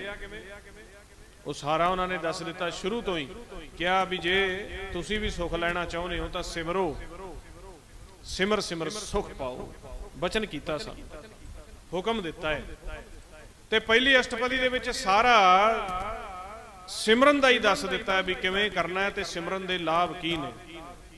ਤੇ ਜੇ ਆਪਾਂ ਸੁਖਮਣੀ ਸਾਹਿਬ ਪੜ੍ਹ ਕੇ ਸਿਮਰਨ ਨਹੀਂ ਕਰਦੇ, ਫਿਰ ਅਧੂਰਾ ਹੈ ਕੰਮ, ਬਚਨ ਨਹੀਂ ਕਮਾ ਰਹੇ। ਕਿਉਂਕਿ ਮਹਾਰਾਜ ਬਚਨ ਕਰ ਰਹੇ ਆ ਵੀ ਸਿਮਰੋ, ਸਿਮਰ ਸਿਮਰ ਸੁਖ ਪਾਓ, ਕਲ ਕਲੇਸ਼ ਤਨ ਮਾਹੇ ਮਿਟਾਓ। ਵੀ ਤੁਸੀਂ ਸਿਮਰੋ, ਹੁਣ ਨਾਲ ਨਾਲ ਜਪੋ ਵੀ, ਅਭਿਆਸ ਕਰੋ। ਤੇ ਉਹਨਾਂ ਨੇ ਦੱਸਿਆ ਵੀ ਸਿਮਰਨ ਕਰਨ ਦੇ ਕੀ ਕੀ ਫਾਇਦੇ ਨੇ। ਮਹਾਰਾਜ ਕੀ ਕਹਿੰਦੇ? ਪ੍ਰਭ ਕੇ ਸਿਮਰਨ ਅਨਹਦ ਚੁਨਕਾਰ, ਸੁਖ ਪ੍ਰਭ ਸਿਮਰਨ ਕਾ ਅੰਤ ਨਾ ਬੰਦ। ਪਰਮੇਸ਼ਰ ਦਾ ਸਿਮਰਨ ਕਰੋਗੇ, ਅੰਦਰ ਇਸ ਦੇਹੀ ਦੇ ਵਿੱਚ ਅਨਹਦ ਝੁਨਕਾਰਾਂ ਪ੍ਰਗਟ ਹੋਣਗੀਆਂ। ਇੰਨਾ ਸੁਖ ਮਿਲੇਗਾ ਵੀ ਅੰਤ ਪਾਰ ਨਹੀਂ ਉਸ ਚੀਜ਼ ਦਾ। ਕਿਹੜੀ ਅਨਹਦ ਝੁਨਕਾਰ ਹੈ? ਕਰ ਕਰ ਤਾਲ ਪਖਾਵਜ ਨੈਨੋ, ਮਾਥੇ ਵਜੈ ਰਬਾਬਾ, ਕਰਨੋ ਮਦ ਬਾਂਸਰੀ ਬਾਜੈ, ਜੀਵਾ ਧੁਨ ਅਗਾਜਾ। ਨਿਰਤ ਕਰੈ ਕਰ ਮਨੁਆ ਨਾਚੈ, ਆਣੇ ਘੂੰਗਰ ਸਾਜੈ, ਰਾਮ ਕੋ ਨਿਰਤਕਾਰੀ। ਕਹਿੰਦਾ ਤੁਹਾਡਾ ਮਸਤਕ ਤੇ ਰਬਾਬ ਵੱਜਣਗੇ, ਢੋਲਕੀਆਂ ਵੱਜਣਗੀਆਂ ਨੇਤਰਾਂ ਤੇ, ਕੰਨਾਂ ਦੇ ਵਿੱਚ ਇਸ ਤਰ੍ਹਾਂ ਜਿਵੇਂ ਕੋਈ ਸੰਖ ਬੀਣਾ ਵੱਜਦੀਆਂ ਹੁੰਦੀਆਂ ਨੇ, ਜੀਵਾ ਤੇ ਧੁਨਾਂ ਵੱਜਣਗੀਆਂ। ਮਹਾਰਾਜ ਦੀ ਬਾਣੀ ਕਹਿੰਦੀ ਆ, ਪ੍ਰਭ ਕੇ ਸਿਮਰਨ ਅਨਹਦ ਝੁਨਕਾਰ, ਅਨਹਦ ਝੁਨਕਾਰ ਚੱਲੇ। ਜੇ ਆਪਾਂ ਸੁਖਮਣੀ ਸਾਹਿਬ ਕਰਦੇ ਆ ਤੇ ਫਿਰ ਸਾਰਿਆਂ ਦੇ ਚੱਲਦੀ ਹੋਣੀ ਹੈ ਸ਼ਬਦ ਦੀ ਝੁਨਕਾਰ। ਤੇ ਜੇ ਸੁਖਮਣੀ ਸਾਹਿਬ ਕਰਕੇ ਅਨਹਦ ਝੁਨਕਾਰ ਨਹੀਂ ਚੱਲ ਰਹੀ, ਫਿਰ ਸਾਡੇ ਵਿੱਚ ਆਪਾਂ ਕਮੀ ਲੱਭੀਏ ਵੀ ਮਹਾਰਾਜ ਦੀ ਬਾਣੀ ਵੀ ਪੜ੍ਹ ਰਹੇ ਆ, ਰੋਜ਼ ਪਤਾ ਵੀ ਹੈ, ਪਰ ਝੁਨਕਾਰ ਕਿਉਂ ਨਹੀਂ ਚੱਲ ਰਹੀ ਸਾਡੇ? ਕਿਉਂ ਆਪਾਂ ਕੱਲਾ ਬਾਣੀ ਪੜ੍ਹ ਰਹੇ ਆ, ਨਾਲ ਅਭਿਆਸ ਨਹੀਂ ਕਰਦੇ? ਨਾਲ ਗੁਰਮੰਤਰ ਦਾ ਅਭਿਆਸ ਕਰਨਾ ਵੀ ਜ਼ਰੂਰੀ ਹੈ, ਕਿਉਂਕਿ ਮਹਾਰਾਜ ਨੇ ਕਿਹਾ ਹਰ ਸਿਮਰਨ ਲਗ ਬੇਦ ਉਪਾਏ। ਜਿੰਨਾ ਹੀ ਗੁਰਬਾਣੀ ਗੁਰੂ ਦਾ ਗਿਆਨ ਹੈ, ਇਹ ਪਹਿਲਾਂ ਸ਼ਬਦ ਦਾ ਅਭਿਆਸ, ਹਰੀ ਦਾ ਸਿਮਰਨ ਹੋਇਆ, ਉਹਦੇ ਵਿੱਚੋਂ ਵੇਦ ਪ੍ਰਗਟ ਹੋਇਆ। ਇਸ ਕਰਕੇ ਮਹਾਰਾਜ ਕਹਿੰਦੇ, ਕੌਣ ਕੋ ਕਲੰਕ ਰਹਿਓ ਨਾਮ, ਰਾਮ ਨਾਮ ਲੇਤ ਹੀ। ਕੌਣ ਕੋ ਕਲੰਕ ਰਹਿਓ ਰਾਮ ਨਾਮ ਲੇਤ ਹੀ, ਪਤਿਤ ਪਵਿੱਤ ਭਏ ਰਾਮ ਕਹਿਤ ਹੀ। ਫਿਰ ਜਿੰਨੇ ਸਾਡੇ ਉੱਤੇ ਕਲੰਕ ਲੱਗੇ ਹੋਏ ਐ, ਜੋ ਅਸੀਂ ਪੁਰਾਤਨ ਦੇ ਵਿੱਚ ਗਲਤੀਆਂ ਕੀਤੀਆਂ, ਦਰਗਾਹ ਦੇ ਵਿੱਚੋਂ ਫਿਟਕਾਂ ਲਈਆਂ ਹੋਈਆਂ ਨੇ, ਸੰਸਾਰ ਦੇ ਵਿੱਚੋਂ ਫਿਟਕਾਂ ਲਈਆਂ ਹੋਈਆਂ ਨੇ, ਜਿਹੜਾ ਵਜਨ ਹੈ ਸਾਡੇ ਉੱਤੇ, ਫਿਰ ਕੋਈ ਵੀ ਕਲੰਕ ਨਹੀਂ ਰਹਿੰਦਾ। ਸਾਰੇ ਪਾਪ ਸਾਫ਼ ਹੋ ਜਾਂਦੇ ਆ ਬਿਲਕੁਲ। ਪਤਿਤ ਪਵਿੱਤ ਭਏ ਰਾਮ ਕਹਿਤ ਹੀ। ਰਾਮ ਸੰਗ ਨਾਮ ਦੇਵ ਜਨ ਕੋ ਪ੍ਰਤੱਗਿਆ ਆਈ। ਰਾਮ ਸੰਗ ਨਾਮ ਦੇਵ ਜਨ ਕੋ ਪ੍ਰਤੱਗਿਆ ਆਈ। ਮਹਾਰਾਜ ਕਹਿੰਦੇ, ਨਾਮਦੇਵ ਜੀ ਬਚਨ ਕਰਦੇ ਆ ਵੀ ਜਿਹੜੀ ਇਹ ਸਾਨੂੰ ਅਕਥ ਕਥਾ ਦੇ ਬਚਨ ਆਏ ਨੇ, ਜਿੰਨਾ ਸਾਨੂੰ ਗਿਆਨ ਆਇਆ ਹੈ, ਜਿਹੜਾ ਸਾਡਾ ਪ੍ਰੈਕਟੀਕਲ ਹੋਇਆ ਨਾ, ਪ੍ਰਤੱਗਿਆ ਹੁੰਦਾ ਪ੍ਰੈਕਟੀਕਲ, ਪ੍ਰਤਿਆ ਕੇ ਵੇਖਿਆ ਜਿਹੜਾ ਸੀ, ਕਹਿੰਦੇ ਇਹ ਸ਼ਬਦ ਦੇ ਅਭਿਆਸ ਨਾਲ ਆਇਆ ਸੀ। ਰਾਮ ਸੰਗ ਨਾਮ ਦੇਵ ਜਨ ਕੋ ਪ੍ਰਤੱਗਿਆ ਆਈ। ਫਿਰ ਅੱਗੇ ਬਚਨ ਕਹਿੰਦੇ, ਇਕਾਦਸੀ ਵਰਤ ਰਹੇ ਕਾਹੇ ਕੋ ਤੀਰਥ ਜਾਈ। ਇੰਨਾ ਪ੍ਰਤੱਖ ਕਹਿ ਦਿੱਤਾ। ਕਹਿੰਦੇ ਹੁਣ ਅਸੀਂ ਇਕਾਦਸ਼ੀਆਂ, ਪੰਚਮੀਆਂ, ਦਸਵੀਆਂ ਤੇ ਤੀਰਥਾਂ ਤੇ ਜਾ ਕੇ ਤੇ ਵਰਤ ਨੇਮ ਨਹੀਂ ਕਰਦੇ। ਬਾਣੀ ਕਹਿ ਰਹੀ, ਰਾਮ ਸੰਗ ਨਾਮ ਦੇਵ ਜਨ ਕੋ ਪ੍ਰਤੱਗਿਆ ਆਈ, ਇਕਾਦਸ਼ੀ ਵਰਤ ਰਹਿ। ਜਿਹੜੇ ਵਰਤ ਕਰਦੇ ਸੀ ਇਕਾਦਸ਼ੀਆਂ ਦੇ, ਕਿਉਂਕਿ 1 ਤੋਂ ਲੈ ਕੇ 10 ਤੇ ਦਿਨ ਮਨਾਉਂਦੇ ਨਾ, ਅੱਜ ਇਕਾਦਸ਼ੀ ਹੈ, ਦੂਜਾ ਪੰਚਮੀ ਹੈ, ਦਸਵੀਂ ਹੈ, ਕਹਿੰਦੇ ਸਾਰੇ ਵਰਤ ਛੱਡਤੇ। ਇਕਾਦਸ਼ੀ ਵਰਤ ਰਹਿ ਕਾਹੇ ਕੋ ਤੀਰਥ ਜਾਈ। ਤੀਰਥਾਂ ਤੇ ਜਾਂਦੇ ਸੀਗੇ, ਉਹ ਵੀ ਛੱਡ ਦਿੱਤਾ। ਕਿਉਂ? ਪ੍ਰਤੱਗਿਆ ਆ ਗਈ, ਰਾਮ ਰਾਮ ਕਰਕੇ, ਅਭਿਆਸ ਕਰਕੇ। ਫਿਰ ਕਹਿੰਦੇ ਭਨਤ ਨਾਮ ਦਿਓ। ਨਾਮਦੇਵ ਜੀ ਸਾਨੂੰ ਕਹਿੰਦੇ ਐ, ਭਨਤ ਨਾਮ ਦਿਓ ਸੁਕ੍ਰਿਤ ਸੁਮਤ ਭਏ। ਇਹ ਸ਼ਬਦ ਦਾ ਅਭਿਆਸ ਕਰ ਕਰਕੇ, ਸੁਕ੍ਰਿਤ ਕਰ ਕਰਕੇ ਸਾਨੂੰ ਇੱਕ ਸੁਮਤ ਆਈ ਹੈ। ਸਾਨੂੰ ਦੱਸਿਆ ਉਹਨਾਂ ਨੇ, ਭਨਤ ਨਾਮ ਦਿਓ ਸੁਕ੍ਰਿਤ ਸੁਮਤ ਭਏ, ਗੁਰਮਤ ਰਾਮ ਕਹਿ ਕੋ ਨਾ ਬੈਕੁੰਠ ਗਏ। ਜਿਹੜਾ ਗੁਰੂ ਦੀ ਮੱਤ ਲੈ ਕੇ ਰਾਮ ਸ਼ਬਦ ਦਾ ਅਭਿਆਸ ਕਰੇਗਾ, ਚਾਹੇ ਉਹ ਭਾਵੇਂ ਕਲੰਕ ਵਾਲਾ ਹੈ, ਚਾਹੇ ਉਹ ਝੂਰ ਹੈ, ਚਾਹੇ ਉਹ ਬ੍ਰਾਹਮਣ ਹੈ, ਸਾਰੇ ਬੈਕੁੰਠ ਦੇ ਵਿੱਚ ਜਾਣਗੇ। ਗੁਰਮੰਤਰ ਦਾ ਅਭਿਆਸ ਇੱਕ ਐਸਾ ਹੈ ਜੋ ਸਾਡੇ ਮਨ ਦੇ ਉੱਪਰ ਕੋਈ ਵੀ ਕਲੰਕ, ਕੋਈ ਗਲਤੀ, ਕੋਈ ਪਾਪ ਛੱਡਦਾ ਹੀ ਨਹੀਂਗਾ, ਬਿਲਕੁਲ ਸਾਫ਼ ਕਰ ਦਿੰਦਾ ਹੈ। ਗੁਰੂ ਨਾਨਕ ਦੇਵ ਮਹਾਰਾਜ ਨੇ ਵੀ ਇਹੀ ਬਚਨ ਕਹੇ ਨੇ, ਮੂਤ ਪਲੀਤੀ ਕੱਪੜ ਹੋਏ ਦੇ ਸਾਬੁਣ ਲਈਆ, ਉਹ ਧਏ ਭਰੀਏ ਮਤ ਪਾਪਾਂ ਕੇ ਸੰਗ, ਉਹ ਧੋਪੈ ਨਾਮੇ ਕੇ ਰੰਗ। ਜਿੰਨੀ ਮਰਜ਼ੀ ਪਾਪਾਂ ਦੇ ਨਾਲ ਮੈਲ ਭਰੀ ਹੋਈ ਹੈ, ਜੇ ਨਾਮ ਦੀ ਰੰਗਤ ਚੜ ਜਾਵੇ, ਉਹ ਸਾਰੀ ਮੈਲ ਖਤਮ ਹੋ ਜਾਏਗੀ। ਮਹਾਰਾਜ ਸੱਚੇ ਪਾਤਸ਼ਾਹ ਬਚਨ ਕਰ ਰਹੇ। ਤੇ ਹੁਣ ਆਪਾਂ ਨੂੰ ਤਾਂ ਪਤਾ ਲੱਗ ਗਿਆ ਵੀ ਆਪਾਂ ਤਾਂ ਪਾਪੀ ਆ, ਕਿ ਜੇ ਕੋਈ ਹਜੇ ਵੀ ਸੋਚਦਾ ਵੀ ਮੈਂ ਪਾਪੀ ਨਹੀਂ ਹੈਗਾ, ਮੈਂ ਤਾਂ ਸਚਿਆਰ ਹਾਂ, ਉਹਨੂੰ ਸੰਗਤ 'ਚ ਬਿਠਾ ਕੇ ਕਿਹਾ ਜਾਂਦਾ। ਗੁਰੂ ਰਾਮਦਾਸ ਮਹਾਰਾਜ ਸੱਚੇ ਪਾਤਸ਼ਾਹ ਜੀ ਕਹਿ ਰਹੇ ਆ, ਜੇਤਾ ਸਮੁੰਦ ਸਾਗਰ ਨੀਰ ਭਰਿਆ ਤੇ ਔਗਣ ਹਮਾਰੇ। ਜਦੋਂ ਸੰਗਤ ਦੇ ਵਿੱਚ ਗਏ ਮਹਾਰਾਜ ਰਾਮਦਾਸ ਸੱਚੇ ਪਾਤਸ਼ਾਹ ਜੀ, ਗੁਰੂ ਅਰਜਨ ਦੇਵ ਮਹਾਰਾਜ ਜੀ, ਉਹਨਾਂ ਨੇ ਕਿਹਾ ਵੀ ਜਿੰਨਾ ਸਮੁੰਦ ਸਾਗਰ ਭਰਿਆ ਹੋਇਆ ਇੰਨੇ ਸਾਡੇ ਔਗਣਿਆ, ਸਾਨੂੰ ਸੰਗਤ ਚ ਆ ਕੇ ਸਮਝ ਆਈ। ਐਡੇ ਮਹਾਪੁਰਖਾਂ ਦੇ ਵਿੱਚ ਉਹਨਾਂ ਨੇ ਆਪ ਦੀ ਪੜਚੋਲ ਕਰ ਲਈ, ਤੇ ਸਾਡੇ ਕਿੰਨੇ ਹੋਣਗੇ। ਉਹਨਾਂ ਨੇ ਫਿਰ ਮਹਾਰਾਜ ਨੇ ਕਿਹਾ ਵੀ ਦਇਆ ਕਰੋ, ਤੁਸੀਂ ਸਾਡੇ ਤੇ ਦਇਆ ਕਰੋ, ਮਿਹਰ ਕਰੋ, ਸਾਡੇ ਡੁੱਬਦੇ ਪੱਥਰਾਂ ਨੂੰ ਤਾਰੋ। ਇਸ ਕਰਕੇ ਜਿਹੜੇ ਸਾਡੇ ਔਗਣ ਆ, ਜਿਹੜੇ ਪਾਪਾਂ ਦਾ ਵਜਨ ਹੈ, ਜੋ ਅਸੀਂ ਵਾਰ-ਵਾਰ ਵਡਿਆਈ ਚਾਹੁੰਦੇ ਆ, ਅਸੀਂ ਨਾਮ ਦੀਆਂ ਦਾਤਾਂ ਨਹੀਂ ਲੈਣੀਆਂ ਚਾਹੁੰਦੇ, ਅਸੀਂ ਲਾਹਾ ਨਹੀਂ ਲੈਣਾ ਚਾਹੁੰਦੇ, ਅਸੀਂ ਵਡਿਆਈ ਚਾਹੁੰਦੇ ਆ ਵੀ ਵਡਿਆਈ ਦੇ ਦੇ ਕੇ ਸਾਨੂੰ ਪ੍ਰਗਟ ਕੀਤਾ ਜਾਏ। ਸੰਗਤ ਵਿੱਚ ਆ ਕੇ ਵੀ ਅਸੀਂ ਵਡਿਆਈ ਚਾਹੁੰਦੇ ਆ ਵੀ ਸਾਨੂੰ ਪਹਿਲੇ ਦਰਜੇ ਤੇ ਰੱਖਿਆ ਜਾਏ, ਸਾਨੂੰ ਅੱਗੇ ਬਿਠਾਇਆ ਜਾਏ, ਸਾਨੂੰ ਕਾਰਾਂ 'ਚ ਬਿਠਾਇਆ ਜਾਏ, ਸਾਨੂੰ ਵਾਹ ਵਾਹ ਹੋਵੇ, ਇਲਾਕਿਆਂ 'ਚ ਪਤਾ ਲੱਗੇ, ਪਰ ਕਮਾਈ ਕੀ ਹੈ? ਕੁਛ ਵੀ ਨਹੀਂ, ਜ਼ੀਰੋ। ਜਿਹੜਾ ਜੀਵ ਵਡਿਆਈ ਚਾਹੁੰਦਾ ਹੈ ਉਹ ਕਦੇ ਵੀ ਸੰਸਾਰ ਭਵਜਲ ਦੇ ਵਿੱਚੋਂ ਪਾਰ ਨਹੀਂ ਨਿਕਲ ਸਕਦਾ। ਜੋ ਵਡਿਆਈ ਤੋਂ ਰਹਿਤ ਹੋ ਕੇ ਸ਼ਬਦ ਦਾ ਅਭਿਆਸ ਕਰਦਾ ਹੈ, ਜੋ ਕਿਸੇ ਵੀ ਮੰਗ ਤੋਂ ਰਹਿਤ ਹੋ ਕੇ ਮਾਲਕ ਸੱਚੇ ਪਾਤਸ਼ਾਹ ਦੇ ਦਰ ਦੇ ਉੱਪਰ ਬੈਠਦਾ ਹੈ, ਸੱਚੇ ਪਾਤਸ਼ਾਹ ਕਹਿੰਦੇ ਤੁਸੀਂ ਤਾਂ ਕੀ ਤੁੱਛ ਮਾਤਰ ਕੋ ਮਾੜਾ ਮੋਟਾ ਮੇਰੇ ਤੋਂ ਮੰਗ ਲਓਗੇ, ਤੇ ਕਹਿੰਦੇ ਮੈਂ ਆਪ ਉਸ ਨੂੰ, ਮੇਰੇ ਬੱਚੇ ਨੂੰ ਖੰਡਾਂ ਬ੍ਰਹਿਮੰਡਾਂ ਦਾ ਰਾਜ ਬਖਸ਼ ਦੇਣਾ, ਜਿਹੜੇ ਤੁਹਾਨੂੰ ਸਹੂਲਤਾਂ ਪਤਾ ਵੀ ਨਹੀਂ, ਮੈਂ ਉਹ ਸਹੂਲਤਾਂ ਦੇ ਦੇਣਾ। ਮਹਾਰਾਜ ਬਚਨ ਕਰਦੇ ਆ, ਬ੍ਰਹਮ ਬਿੰਦਾ ਤਿਸ ਦਾ ਬ੍ਰਹਮਤ ਰਹਿ, ਏਕ ਸ਼ਬਦ ਲਿਵ ਲਾਏ। ਮੈਂ ਵਡਿਆਈ ਵੀ ਦੇਣਾ, ਮੈਂ ਨਾਮ ਦੀ ਦਾਤ ਵੀ ਦੇਣਾ, ਉਹਨੂੰ ਵਰਤਨ ਦਾ ਤਰੀਕਾ ਵੀ ਮੈਂ ਹੀ ਦੱਸਦਾ ਵੀ ਇਸ ਤਰ੍ਹਾਂ ਵਰਤ ਲਿਆ ਜੇ ਮੈਂ ਮਣੀ ਦਿਆਂਗਾ ਤੇ ਉਹਨੂੰ ਵਰਤਨ ਦਾ ਤਰੀਕਾ ਵੀ ਦੱਸਾਂਗਾ ਵੀ ਹੁਣ ਇਸ ਵਕਤ ਤੇਰੇ ਕੋਲ ਇਹ ਸ਼ਕਤੀ ਹੈ, ਤੂੰ ਇਹਨੂੰ ਇਸ ਤਰ੍ਹਾਂ ਵਰਤ ਸਕਦਾ ਹੈ। ਸ਼ਕਤੀ ਵੀ ਦਿੰਦਾ, ਭੇਤ ਵੀ ਦਿੰਦਾ, ਤੇ ਵਰਤਨ ਦਾ ਤਰੀਕਾ ਵੀ ਦੱਸਦਾ। ਤੇ ਸੰਸਾਰ ਦੇ ਵਿੱਚੋਂ ਸਾਨੂੰ ਕੀ ਮਿਲੇਗਾ? ਸੰਸਾਰ ਦੇ ਵਿੱਚ ਕੋ ਸਾਨੂੰ 10 ਪਿੰਡ ਜਾਣ ਲੈਣਗੇ, 2 ਸ਼ਹਿਰ ਜਾਣ ਲੈਣਗੇ, 10 ਜ਼ਿਲ੍ਹਿਆਂ ਵਿੱਚ ਸਾਡਾ ਨਾਮ ਚੱਲ ਜਾਏਗਾ, ਇੱਕ ਦੇਸ਼ 'ਚ ਚੱਲ ਜਾਏਗਾ।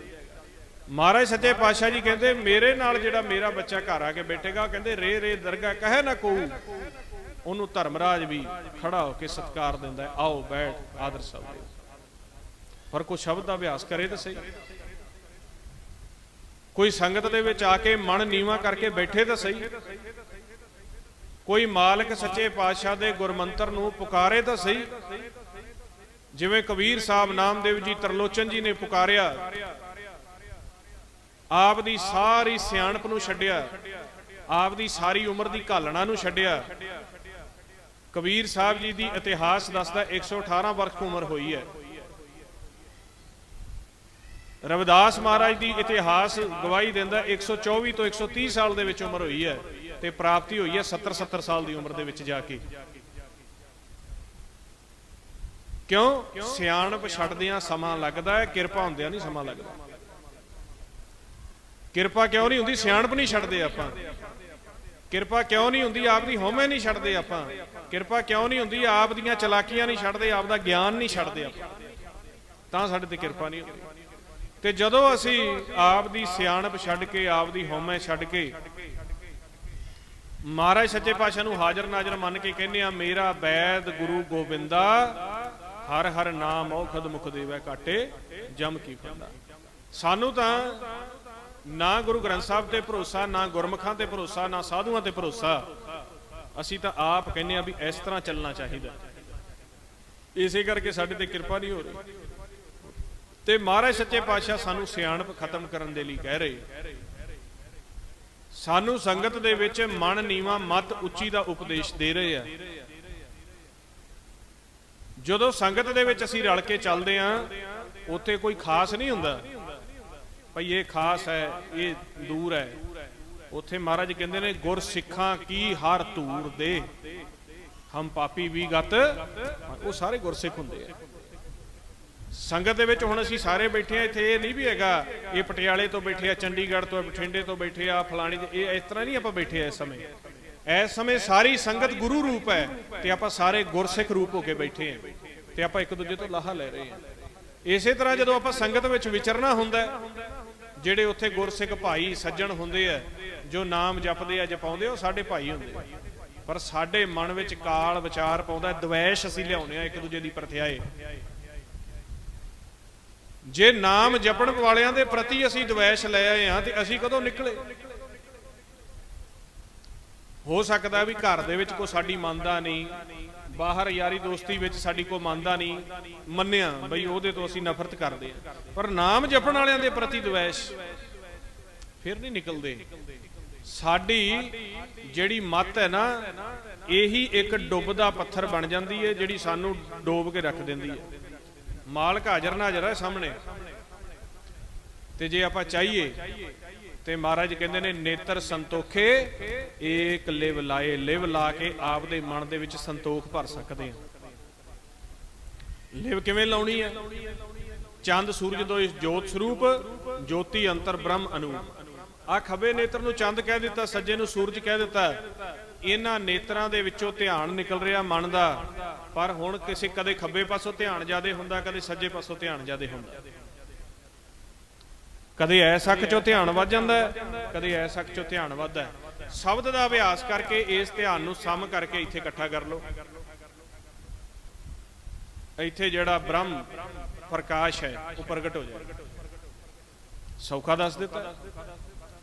ਚੰਦ ਸੂਰਜ ਦੀ ਜੋਤ ਦਾ ਆਪਾਂ ਇਸਤੇਮਾਲ ਕਰਦੇ ਹਾਂ, ਕਦੇ ਇੱਧਰ ਜਾਦੇ ਕਦੇ ਇੱਧਰ ਜਾਦੇ। ਤੇ ਜੇ ਚੰਦ ਸੂਰਜ ਦੀ ਜੋਤ ਦਾ ਇਸਤੇਮਾਲ ਨਾ ਕਰੀਏ, ਮਨ ਦੀ ਜੋਤ ਦਾ ਇਸਤੇਮਾਲ ਕਰੀਏ, ਤੇ ਬ੍ਰਹਮ ਅਨੂਪ ਹੋ ਜਾਏਗਾ। ਉਹ ਹੁਣ ਤੁਸੀਂ ਜਦੋਂ ਲਗਾਤਾਰ ਸਿਮਰਨ ਕਰੋਗੇ, ਪੁੱਛੋਗੇ ਸੰਗਤ ਵਿੱਚ, ਜਿਵੇਂ ਹੁਣ ਆਏ ਹੋ, ਇਸ ਤਰ੍ਹਾਂ ਆਪਣੇ ਪ੍ਰੋਗਰਾਮ ਵੀ ਹੁੰਦੇ ਰਹਿੰਦੇ ਆ 5-5 7-7 ਦਿਨਾਂ ਦਾ, ਜਿੱਥੇ ਗੁਰਮੁਖ ਰਲ ਕੇ ਨਾਮ ਜਪਦੇ ਆ, ਜਪਾਉਂਦੇ ਆ। ਐਸੇ ਸੰਗਤੀ ਰੂਪ ਪ੍ਰੋਗਰਾਮਾਂ ਦੇ ਵਿੱਚ ਆ ਕੇ ਤੁਸੀਂ ਤਰੀਕਾ ਸਿੱਖੋ ਵੀ ਜੋ ਗੁਰੂ ਪਾਤਸ਼ਾਹ ਨੇ ਗੁੱਝੀਆਂ ਰਮਜ਼ਾਂ ਦੇ ਵਿੱਚ ਤਰੀਕੇ ਦੱਸੇ ਨੇ। ਜੋ ਦੀਸੈ ਗੁਰ ਸਿੱਖੜਾ ਤਿਸ ਨਿਵ ਨਿਵ ਲਾਗੂ ਪਾਏ ਜੀ, ਉਹ ਆਖਾ ਬਿਰਤਾ ਜੀ ਕੀ ਸੱਜਣ ਦੇ ਮਿਲਾਈ।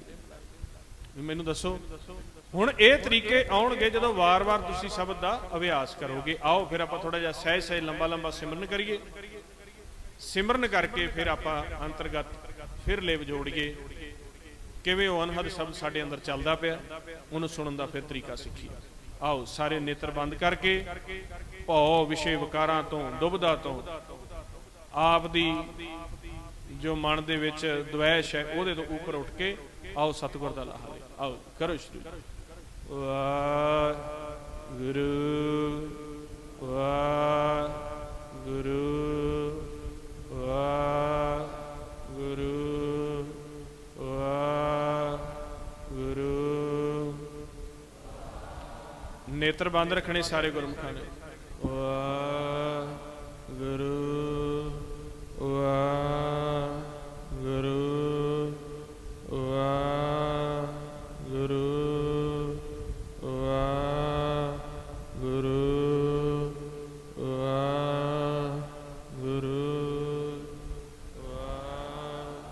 ਵਾਹਿਗੁਰੂ ਵਾਹਿਗੁਰੂ ਵਾਹਿਗੁਰੂ।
ਸੰਗਤ ਨਾਲ ਮਿਲ ਕੇ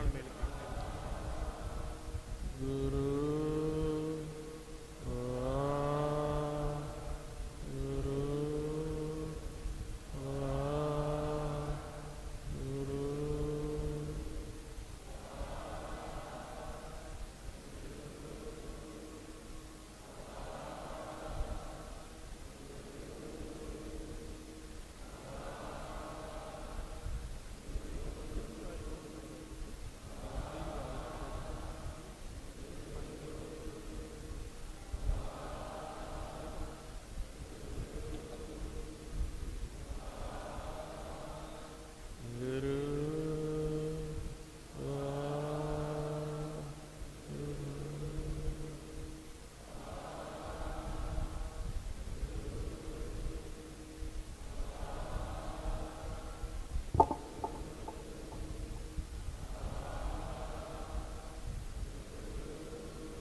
ਸੰਗਤ ਤੋਂ ਵੱਖਰੀ ਆਵਾਜ਼ ਨਹੀਂ ਬਣਾਉਣੀ ਗੁਰਮਖੋ।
ਸਹਿਜ ਸਹਿਜ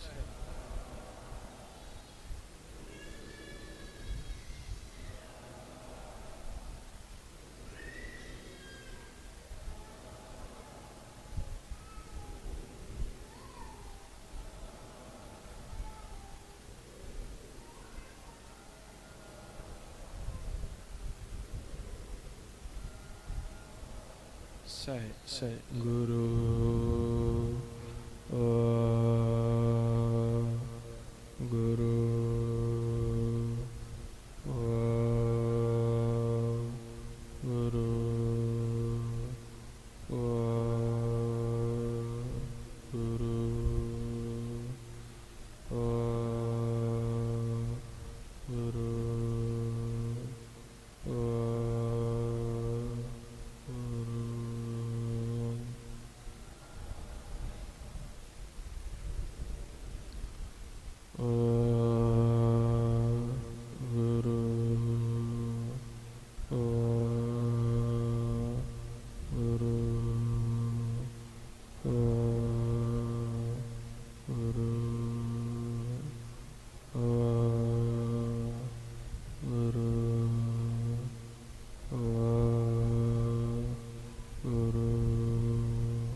ਹਾਂਜੀ ਅੰਤਰਗਤ ਹੁੰਦੇ ਜੋ ਹੌਲੀ ਹੌਲੀ ਗੁਰੂ ਗੁਰੂ ਗੁਰੂ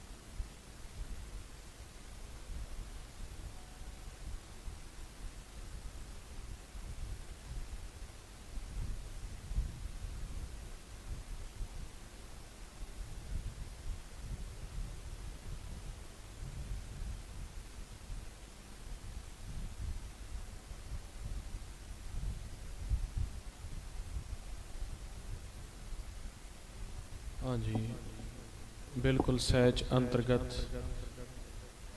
मुख ਨੂੰ थोड़ा ਜਿਹਾ ਉੱਪਰ ਰੱਖਣਾ है, ध्यान सामने। ਕੰਨਾਂ ਵਿੱਚ ਆ ਰਹੀ ਅਨਹਦ ਆਵਾਜ਼ ਨੂੰ ਹੌਲੀ ਹੌਲੀ ਸੁਣਦੇ ਰਹਿਣਾ।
ਵਾਹਿਗੁਰੂ ਵਾਹਿਗੁਰੂ ਵਾਹਿਗੁਰੂ ਵਾਹਿਗੁਰੂ ਵਾਹਿਗੁਰੂ ਵਾਹਿਗੁਰੂ ਵਾਹਿਗੁਰੂ ਵਾਹਿਗੁਰੂ ਵਾਹਿਗੁਰੂ ਵਾਹਿਗੁਰੂ। ਵਾਹਿਗੁਰੂ ਜੀ ਕਾ ਖਾਲਸਾ ਵਾਹਿਗੁਰੂ ਜੀ ਕੀ ਫਤਿਹ। ਇਹ ਜੁਗਤ ਇਹ ਤਰੀਕਾ ਤੁਸੀਂ ਗੁਰਮੰਤਰ ਦੁਆਰਾ ਅਪਣਾਉਣਾ। ਜਦੋਂ ਤੁਹਾਡਾ ਮੁਖ ਮਿੱਠਾ ਹੋਣ ਲੱਗ ਗਿਆ ਸਮਝਿਆ ਜੇ ਮੋਹਰ ਲੱਗ ਗਈ। ਜਿਨ ਹਰ ਮੀਠ ਲਗਾਨਾ ਤੇ ਜਨ ਪ੍ਰਧਾਨਾ ਤੇ ਉੱਤਮ ਹਰ ਹਰ ਲੋਗ ਜੀਓ। ਜਿਹੜੇ ਗੁਰਮੁਖਾਂ ਨੂੰ ਹਰੀ ਦਾ ਮਿੱਠਾ ਆ ਗਿਆ, ਮੁੱਖ ਮਿੱਠਾ ਹੋਣ ਲੱਗ ਗਿਆ, ਇਹ ਜਦੋਂ ਸ਼ਬਦ ਦਾ ਅਭਿਆਸ ਕਰਦੇ ਆ ਨਾ ਫਿਰ ਮੁੱਖ ਦੇ ਵਿੱਚ ਮਿਠਾਸ ਭਰਨ ਲੱਗ ਪੈਂਦੀ ਹੈ। ਜਿਹੜੇ ਨਵੇਂ ਗੁਰਮੁਖ ਹੁੰਦੇ ਨੇ ਇਸ ਰਸਤੇ ਤੇ ਚੱਲੇ ਨੇ ਹਜੇ, ਵੈਸੇ ਤਾਂ ਸਾਨੂੰ ਚੱਲਦਿਆਂ 4 ਯੁੱਗ ਹੋ ਗਏ ਪਰ ਅਜੇ ਪ੍ਰਵਾਨ ਨਹੀਂ ਹੋਏ, ਇਸ ਕਰਕੇ ਪਿਛਲੀ ਕਮਾਈ ਭੁੱਲ ਜਾਂਦੇ ਆ, ਨਵੇਂ ਸਿਰਿਓਂ ਫਿਰ ਕਰਨੀ ਪੈਂਦੀ ਇੱਥੇ ਆ ਕੇ। ਉਹ ਕਹਿੰਦੇ ਆ ਜੀ ਮੁੱਖ ਦੇ ਵਿੱਚ ਕੋਈ ਵੀ ਮਿਠਾਸ ਨਹੀਂ ਪਾਈ, ਕੋਈ ਸ਼ਹਿਦ ਨਹੀਂ ਪਾਇਆ, ਮੁੱਖ ਮਿੱਠਾ ਬਹੁਤ ਹੁੰਦਾ ਸਾਡਾ। ਕੱਲਾ ਸ਼ਬਦ ਦੇ ਅਭਿਆਸ ਨਾਲ ਨਹੀਂ, ਜਦੋਂ ਬਾਣੀ ਪੜ੍ਹੋਗੇ, ਗੁਰਬਾਣੀ ਗੁਰੂ ਨੂੰ ਸਹਿਜ ਪਾਠ ਪੜ੍ਹੋਗੇ, ਸੁਖਮਨੀ ਸਾਹਿਬ ਪੜ੍ਹੋਗੇ, ਜਪਜੀ ਸਾਹਿਬ ਪੜ੍ਹੋਗੇ, ਬਿਲਕੁਲ ਮੁੱਖ ਮਿਠਾਸ। ਉਦੋਂ ਫਿਰ ਸਾਡੇ ਵਾਸਤੇ ਕਹਿੰਦੇ ਨੇ ਮਹਾਰਾਜ ਜਿਨ ਹਰ ਮੀਠ ਲਗਾਨਾ ਤੇ ਜਨ ਪ੍ਰਧਾਨਾ, ਉਹ ਪ੍ਰਧਾਨ ਜੀ ਨੇ ਜਿਨ੍ਹਾਂ ਦੇ ਹਰੀ ਦਾ ਮਿੱਠਾ ਆ ਗਿਆ ਮੁਖ ਚ, ਉਹਨੂੰ ਪ੍ਰਧਾਨ ਜੀ ਕਹਿੰਦੇ ਨੇ, ਚੁਣਿਆ ਗਿਆ। ਕਿਉਂ? ਕਿਉਂਕਿ ਪ੍ਰਧਾਨ ਦੀ ਅਵਸਥਾ 5 ਸ਼ਬਦਾਂ ਕੋਲ ਹੈ, ਪੰਜ ਪ੍ਰਵਾਨ ਪੰਜ ਪ੍ਰਧਾਨ। ਤੇ ਜਿਹੜੇ 5 ਸ਼ਬਦਾਂ ਚਲੇ ਗਏ ਉਹ 5 ਪ੍ਰਧਾਨਾਂ ਦੇ ਕੋਲ ਗਏ, ਉਹ ਪ੍ਰਧਾਨ ਹੋ ਗਿਆ, ਸਰਪੰਚ ਹੋ ਗਿਆ। ਜੋ ਸਿਰ ਦੇ ਉੱਤੇ ਬੈਠੇ ਹੋਏ 5 ਸ਼ਬਦਾਂ ਵਿੱਚ ਚਲਾ ਗਿਆ ਉਹ ਸਰਪੰਚ ਹੈ। ਵੋਟਾਂ ਨਾਲ ਸਰਪੰਚ ਥੋੜਾ ਨਾ ਬਣਦਾ ਕੋਈ। ਗੁਰੂ ਦਾ ਸਰਪੰਚ ਉਹ ਹੈ ਜਿਹੜਾ ਸਿਰ ਦੇ ਉੱਤੇ ਚੱਲਦੇ 5 ਸ਼ਬਦਾਂ ਦੇ ਵਿੱਚ ਚਲਿਆ ਗਿਆ। ਪੰਜ ਪ੍ਰਵਾਨ ਪੰਜ ਪ੍ਰਧਾਨ ਪੰਚੇ ਪਾਵੈ ਦਰਗਾਹ, ਉਹ ਸਰਪੰਚ ਬਣਨਾ ਆਪਾਂ। ਸਿਆਸੀ ਸਰਪੰਚ ਇੱਕ ਹੁੰਦਾ, ਉਹਨੂੰ ਝੂਠ ਦਾ ਵਪਾਰ ਕਰਨਾ ਪੈਂਦਾ, ਝੂਠ ਮਾਰਨਾ ਪੈਂਦਾ, ਝੂਠ ਦੇ ਪਿੱਛੇ ਫਿਰ ਉਹਦੀ ਤ੍ਰਿਸ਼ਨਾ ਹੁੰਦੀ ਹੈ। ਪਰ ਜਿਹੜੇ ਗੁਰਮੁਖ ਹੁੰਦੇ ਨੇ ਉਹਨਾਂ ਨੂੰ ਮਹਾਰਾਜ ਕਹਿੰਦੇ ਤੁਸੀਂ ਸਾਡੇ ਪ੍ਰਧਾਨ ਹੋ, ਤੁਸੀਂ ਸਰਪੰਚ ਹੋ। ਕਿਉਂ? ਜਿਨ ਹਰ ਮੀਠ ਲਗਾਨਾ ਤੇ ਜਨ ਪ੍ਰਧਾਨਾ ਤੇ ਉੱਤਮ ਹਰ ਹਰ ਲੋਗ ਜੀਓ। ਹਰ ਨਾਮ ਵਡਾਈ ਹਰ ਨਾਮ ਸਖਾਈ ਗੁਰ ਸ਼ਬਦੀ ਹਰ ਰਸ ਭੋਗ ਜੀਓ। ਗੁਰੂ ਦੇ ਸ਼ਬਦ ਦੁਆਰਾ ਹਰ ਰਸ ਲੈਣਾ, ਤੁਸੀਂ ਭੋਗ ਭੋਗਣਾ। ਉਹ ਮਿਹਨਤ ਕਰਨੀ ਪੈਂਦੀ ਗੁਰੂ ਦੇ ਲਈ। ਪਰ ਗੁਰੂ ਦੀ ਮਿਹਨਤ ਸੌਖੀ ਹੁੰਦੀ ਹੈ, ਆਪ ਦੀ ਹਉਮੈ ਮਾਰਨੀ ਔਖੀ ਹੈ, ਮਿਹਨਤ ਕਰਨੀ ਸੌਖੀ। ਜਿਹੜੇ ਸਾਡੇ ਅੰਦਰ ਦਾ ਭਰਮ ਹੈ, ਸਾਡੇ ਅੰਦਰ ਦੀ ਹਉਮੈ ਹੈ, ਇਹ ਸਾਨੂੰ ਨਾਮ ਨਹੀਂ ਜਪਣ ਦਿੰਦੀ। ਬਾਕੀ ਗੁਰੂ ਤਾਂ ਨਹੀਂ ਤਕਲੀਫ ਦਿੰਦਾ ਸਾਡੇ ਤੋਂ। ਜਿਹੜੀ ਹਉਮੈ ਹੈ, ਜਿਹੜਾ ਸਵੇਰੇ ਆ ਸਰੀਰ ਰੂਪੀ ਮਾਇਆ ਦੇ ਨਾਲ ਇੰਨਾ ਪਿਆਰ ਪਿਆ ਹੋਇਆ ਹੈ, ਉੱਠਦੇ ਆ ਇਹ ਸਾਨੂੰ ਮਾਇਆ ਪ੍ਰੇਰਦੀ ਹੈ ਵੀ ਨਹੀਂ ਸੌਂ ਜਾ। ਜਦੋਂ ਸਾਨੂੰ ਕਿਸੇ ਭਾਈ ਭੈਣ ਪਰਿਵਾਰ ਵਿੱਚੋਂ ਉੱਠ ਕੇ ਕਹਿੰਦੇ ਨੇ ਵੀ ਆਓ ਭਾਈ ਗੁਰਮੁਖੋ ਸੰਗਤ ਦਾ ਸਮਾਂ ਹੋ ਗਿਆ, ਚੱਲੀਏ ਸਿਮਰਨ ਕਰਨ। ਅੱਜ ਜੀ ਰਿਸ਼ਤੇਦਾਰ ਆਏ ਹੋਏ ਨੇ, ਅੱਜ ਜੀ ਪਰਿਵਾਰ 'ਚ ਆਹ ਕੰਮ ਸੀ, ਅੱਜ ਜੀ ਬਿਜ਼ਨਸ ਦਾ ਕੰਮ ਸੀ। ਤੇ ਜਿਹੜੇ ਬਹਾਨੇ ਲਾ ਕੇ ਸੰਗਤ 'ਚ ਨਹੀਂ ਨਾ ਆਉਂਦੇ, ਬਹਾਨਾ ਲਾਉਂਦੇ ਸੰਗਤ 'ਚ ਨਹੀਂ ਆਉਂਦੇ, ਫਰੀਦ ਸਾਹਿਬ ਪਤਾ ਕੀ ਕਹਿੰਦੇ? ਫਰੀਦਾ ਬੇਨਵਾਜਾ ਕੁੱਤਿਆ, ਇਹ ਨਾ ਭਲੀ ਰੀਤ। ਫਿਰ ਉਹਨਾਂ ਨੂੰ ਕਹਿੰਦੇ ਆ ਜੇ ਨਵਾਜ਼ ਕਰਨੀ ਨਹੀਂ ਤੂੰ ਗਿਆ। ਇਸਲਾਮ ਦੇ ਵਿੱਚ ਕੋਈ ਸਮਾਂ ਆਇਆ ਸੀ 5 ਟਾਈਮ ਗੁਰਮੁਖ ਇਕੱਠੇ ਹੁੰਦੇ ਸੀਗੇ, ਦਿਨ ਤੇ ਰਾਤ ਦੇ ਵਿੱਚ 5 ਵਕਤ ਇਕੱਠੇ ਹੋ ਕੇ ਉਹਨਾਂ ਨੇ ਸਿਮਰਨ ਅਭਿਆਸ ਕਰਨਾ। ਕਿਤੇ ਕਰਮ ਕਰਦਿਆਂ ਸੰਸਾਰ 'ਚ ਵਿਚਰਦਿਆਂ ਆਪਾਂ ਮਾਲਕ ਤੋਂ ਵਿਸਰ ਨਾ ਜਾਈਏ। ਉਹਨਾਂ ਨੇ ਨਿਯਮ ਬਣਾ ਲਿਆ ਗੁਰਮੁਖਾਂ ਨੇ ਰਲ ਮਿਲ ਕੇ, 5 ਟਾਈਮ ਇਕੱਠੇ ਹੋਣਾ ਹੀ ਹੋਣਾ। ਜਿੱਥੇ ਹੋਵੋ ਆਪਦੀ ਦੁਕਾਨ ਜੇ ਖੁੱਲੀ ਛੱਡਿਆ, ਉਹ ਤਾਲਾ ਲੱਗਾ ਤਾਲਾ ਛੱਡਿਆ। ਕਹਿੰਦੇ ਫਰੀਦਾ ਬੇਨਵਾਜਾ ਕੁੱਤਿਆ, ਇਹ ਨਾ ਭਲੀ ਰੀਤ, ਕਬਹੂ ਉੱਠਣਾ ਆਇਆ 5 ਵਕਤ ਮਸੀਤ। ਆਉਂਦਾ ਨਹੀਂ ਤੂੰ ਸੰਗਤ ਦੇ ਵਿੱਚ, ਬੇਨਵਾਜ ਹੈ। ਫਿਰ ਕਹਿੰਦੇ ਕੁੱਤਾ ਹੈ। ਕਿਉਂ? ਜਿਹੜਾ ਕੁੱਤਾ ਹੁੰਦਾ ਉਹ ਸੱਕਾ ਨਹੀਂ ਹੁੰਦਾ ਕਿਸੇ ਦਾ। ਉਹਨੂੰ ਆਪ ਦੇ ਮਾਲਕ ਦੇ ਘਰ ਤੋਂ ਜੇ ਇੱਕ ਰੋਟੀ ਵੱਧ ਪੈਣ ਲੱਗ ਗਈ, ਕੋਈ ਥੋੜਾ ਜਿਹਾ ਸਵਾਦਿਸ਼ਟ ਭੋਜਨ ਮਿਲ ਲੱਗਿਆ, ਉਹ ਮਾਲਕ ਦਾ ਦਰ ਛੱਡ ਜਾਂਦਾ। ਅਸੀਂ ਉਹ ਆ, ਸਾਡੇ ਵਿੱਚ ਮਾਲਕ ਦੇ ਦਰ ਤੇ ਅਸੀਂ ਜਾਂਦੇ ਨਹੀਂ। ਜੇ ਜਾਂਦੇ ਵੀ ਆ ਤੇ ਰੋਟੀ ਲੈਣ ਜਾਂਦੇ ਆ, ਜਦੋਂ ਰੋਟੀ ਲਈ ਦੁੱਧ ਲੱਸੀ ਮਿਲੀ ਭੱਜ ਜਾਂਦੇ ਆ। ਫਿਰ ਜਦੋਂ ਅਰਦਾਸ ਕਰਨੀ ਹੈ, ਕੋਈ ਸੰਸਾਰੀ ਕਾਰਜ ਪੂਰਾ ਕਰਨਾ ਹੈ, ਉਦੋਂ ਆ ਮਹਾਰਾਜ ਜੀ ਦੇ ਦਰ ਤੇ ਆ ਜਾਂਦੇ ਨੇ। ਫਿਰ ਇਹਨਾਂ ਨੂੰ ਆਪਾਂ ਲਿਸਟ ਬਣਾ ਕੇ ਦੇ ਦਿੰਦੇ ਆ ਵੀ ਆਹ ਕੰਮ ਸੀ, ਨਾਲ ਥੋੜਾ ਜਿਹਾ ਸੌਦਾ ਕਰ ਲੈਂਦੇ ਆ ਵੀ ਜੇ ਕਰ ਦਿਓ ਤੇ 5 ਮੱਸਿਆ ਆ ਜਾਣਗੇ ਤੁਹਾਡੇ ਕੋਲ, 500 ਦਾ ਮੱਥਾ ਟੇਕਾਂਗੇ, 1000 ਦਾ ਟੇਕਾਂਗੇ। ਨਾਲੋਂ ਨਾਲ ਸੌਦਾ ਕੀਤਾ, ਕੰਮ ਹੋਇਆ, ਉਹ ਕਰ ਵੀ ਦਿੰਦੇ ਨੇ। ਅਗਲੀ ਵਾਰੀ ਉਸ ਤੋਂ ਵੱਡਾ ਸੌਦਾ ਕੀਤਾ। ਮਹਾਰਾਜ ਕਹਿੰਦੇ ਇਹ ਨਾ ਭਲੀ ਰੀਤ। ਸਿਮਰਨ ਅਭਿਆਸ ਤੋਂ ਬਿਨਾ ਦੇਣ ਹਾਰ ਪ੍ਰਭ ਛੋੜ ਕੇ, ਦੇਣ ਵਾਲੇ ਨੂੰ ਤੁਸੀਂ ਕੀ ਦੇ ਦਿਓਗੇ? ਉਹਨੇ ਤਾਂ ਤੁਹਾਨੂੰ ਸੰਸਾਰ ਦਿੱਤਾ ਹੋਇਆ। ਲਾਗੇ ਆਣ ਸੋਏ ਪੜ ਰਹੇ ਆ, ਜ਼ਰੂਰ ਪੜ ਰਹੇ ਆ, ਸਾਰੀ ਖੇਡ ਪੜਦੇ ਪਏ ਆ, ਪਰ ਉਹ ਇੱਕ ਮਨ ਦੇ ਵਿੱਚ ਇੱਕ ਰਕਮ ਪੂਰੀ ਕਰਨੀ ਹੈ ਵੀ 51 ਵਾਰੀ ਕਰਤਾ ਜੀ, ਇੰਨੇ ਪਾਠ ਹੋ ਗਏ, ਇੰਨੇ। ਉਹ ਤਾਂ ਗਏ, ਉਹਨਾਂ ਦਾ ਸਿੱਟਾ ਕੀ ਨਿਕਲਿਆ? ਦੇਣ ਹਾਰ ਦੇ ਨਾਲ ਜੁੜ ਗਏ ਅਸੀਂ, ਮਾਇਆ ਨੂੰ ਛੱਡ ਦਿੱਤਾ ਅਸੀਂ। ਸੋ ਇਸ ਕਰਕੇ ਸਾਰੀਆਂ ਵਿਚਾਰਨ ਜੋ ਗੱਲਾਂ ਹੁੰਦੀਆਂ ਨੇ, ਆਪਾਂ ਸਿਮਰਨ ਕਰਕੇ ਕੋਸ਼ਿਸ਼ ਕਰੀਏ ਵੀ ਹਰ ਰਸ ਆਵੇ। ਅਨਹਦ ਸ਼ਬਦਾਂ ਦੇ ਵਿੱਚ ਆਪਾਂ ਬੈਠੀਏ, ਸਾਡੇ ਉੱਤੇ ਮੋਹਰ ਲੱਗੇਗੀ। ਮੋਹਰ ਲੱਗਣ ਤੋਂ ਉਪਰੰਤ ਫਿਰ ਸਾਡਾ ਜਨਮ ਪ੍ਰਵਾਨ ਹੋਣਾ। ਉਸ ਤਰ੍ਹਾਂ ਵੇਦ ਪੜ੍ਹੈ ਤੈ ਬਾਦ ਵਖਾਣਾ, ਵਾਦਾਂ ਦੇ ਵਿੱਚ ਨਹੀਂ ਜਾਣਾ ਤੇ ਸੱਚੇ ਪਾਤਸ਼ਾਹ ਜੀ ਦੇ ਦਰ ਤੇ ਆਪਾਂ ਪ੍ਰਵਾਨ ਹੋਣਾ। ਸੋ ਆਪ ਜੀ ਦੇ ਨਾਲ ਸਾਂਝ ਪਾਉਣ ਦਾ ਅੱਜ ਇੰਨਾ ਹੀ ਸਮਾਂ ਗੁਰਮੁਖਾਂ ਨੇ ਦਿੱਤਾ ਹੈ। 4 ਤੋਂ ਕਲਾਸ ਸ਼ੁਰੂ ਸੀਗੀ, ਪਰ ਅੱਜ ਜਿਵੇਂ ਪ੍ਰਧਾਨ ਜੀ ਨੇ ਦੱਸਿਆ ਵੀ ਪਹਿਲੋਂ ਭੋਗ ਦਾ ਸਮਾਗਮ ਸੀਗਾ, ਫਿਰ ਗੁਰਮੁਖਾਂ ਨੇ ਸੁਖਮਣੀ ਸਾਹਿਬ ਜੀ ਦਾ ਸਮਾਗਮ, ਇਸ ਕਰਕੇ ਅੱਧਾ ਘੰਟਾ ਚਲੋ ਉਹ ਵੀ ਸਵਾਸਾਂ ਦਾ ਧਨ ਸਾਡਾ ਆਪਣਾ ਸਾਰਿਆਂ ਦਾ ਜਮ੍ਹਾਂ ਹੋ ਗਿਆ। ਰਲ ਮਿਲ ਕੇ ਨਾਲੇ ਬਾਣੀ ਦੇ ਲਾਹੇ ਲੈ ਲਏ, ਨਾਲੇ ਸ਼ਬਦ ਦਾ ਅਭਿਆਸ ਹੋ ਗਿਆ, ਧਿਆਨ ਦਾ ਪ੍ਰੈਕਟੀਕਲ ਹੋ ਗਿਆ, ਵਿਚਾਰਾਂ ਹੋ ਗਈਆਂ, ਜੁਗਤੀਆਂ ਭੁਗਤੀਆਂ, ਸਾਰਾ ਖੇਲ ਚੱਲ ਪਿਆ। ਸੋ ਆਪ ਜੀ ਦੇ ਨਾਲ ਬਚਨ ਕਰਦੇ ਹਾਂ। ਬਹੁਤ ਬਹੁਤ ਧੰਨਵਾਦ ਹੈ ਦੂਰੋਂ ਨੇੜੇ ਆਏ ਗੁਰਮੁਖਾਂ ਦਾ, ਗੁਰੂ ਰੂਪ ਸੰਗਤ ਦਾ ਜੀ, ਜੋ ਆਪ ਜੀ ਨੇ ਆ ਕੇ ਲਾਹੇ ਲਏ। ਗੁਰਦੁਆਰਾ ਸਾਹਿਬ ਜੀ ਦੀ ਪ੍ਰਬੰਧਕ ਕਮੇਟੀ ਦਾ, ਕਿਉਂਕਿ ਇੱਥੇ ਹਰ ਐਤਵਾਰ ਦੇ ਐਤਵਾਰ ਸਮਾਂ ਕਿੰਨਾ? ਹਾਂਜੀ, ਹਰ ਐਤਵਾਰ ਦੇ ਐਤਵਾਰ ਇੱਥੇ 3 ਤੋਂ 4:30 ਵਜੇ ਤੱਕ ਗੁਰਮੁਖ ਅਭਿਆਸ ਕਰਾਉਂਦੇ ਨੇ ਰਲ ਮਿਲ ਕੇ। ਸਿਮਰਨ ਵੀ ਕਰਾਉਂਦੇ ਆ, ਸਹਿਜ ਦਾ ਪ੍ਰੈਕਟੀਕਲ ਵੀ ਕਰਾਉਂਦੇ ਆ, ਤੇ ਨੇੜੇ ਦੀ ਸੰਗਤ ਇੱਥੇ ਆ ਕੇ ਲਾਹਾ ਲੈ ਸਕਦੀ ਆ। ਗੁਰਮੁਖ 2-3 ਗੁਰਮੁਖ ਹੈਗੇ ਨੇ ਆਪਣੇ ਇੱਥੇ,